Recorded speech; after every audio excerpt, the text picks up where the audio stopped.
All right, we're back now, 8:11, with what might be a new frontier in the battle of the bulge, the connection between your diet and your genes, but not the ones you wear. Right. As researchers discover more about the human genome, they're also learning about how DNA and other biological markers may be able to help you determine the best foods for your body. Here again, NBC's Jacqueline Kent. These days, you can personalize anything. Clothes crafted to your cut and color, a ride whenever and wherever you want it, and now the food we eat based on your DNA. Our cutting-edge science unlocks information in your genes to reveal your optimal dietary needs. Companies like Canadian biotech startup Utritionist offer DNA kits to test how your body responds to different foods and nutrients. The science is also called nutrigenomics, and it's part of a market that's expected to generate $600 billion globally by 2020. Consumers are shelling out for cheek swabs and saliva tests, hoping to unlock the secrets of their genetic code. Here with more on this, NBC News medical contributor, Dr. Natalie Azar. Natalie, good to see you. So it's genes and your diet.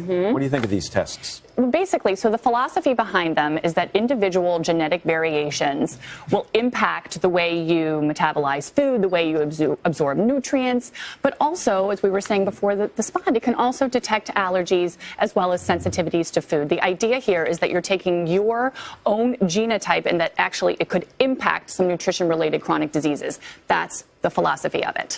But do we know if it works? For example, let's say I find out, my body doesn't like protein or something. Does that mean if I change my diet, suddenly I'm going to have weight loss? Right. So here's, I think the bigger picture here is the idea of genomics in general, which, by the way, is already used in a variety of different fields, immunotherapy and oncology, biologic therapy for rheumatic disease. So the concept of nutrigenomics is, it's innovative and it's exciting, and we know that it's going to be probably a blockbuster for the future. However, the field is still a bit in its infancy. As the Academy of Nutrition and Dietetics claimed, more study is needed before we can specifically say that this absolutely works. As that study continues and they continue to look into this, who might be a good candidate for something like this? Well, interestingly enough, I think most of us watching this piece would say, well, I would like to know, am I genetically predisposed to require more omega-3 or less B12? I mean, that's basically, or how I respond to caffeine, for example. That's what this battery of tests can actually give you. So in a sense, if we know that you need omega-3s to prevent heart disease, and this study and this test tells you that you need to take more, that's sort of the practical application of it.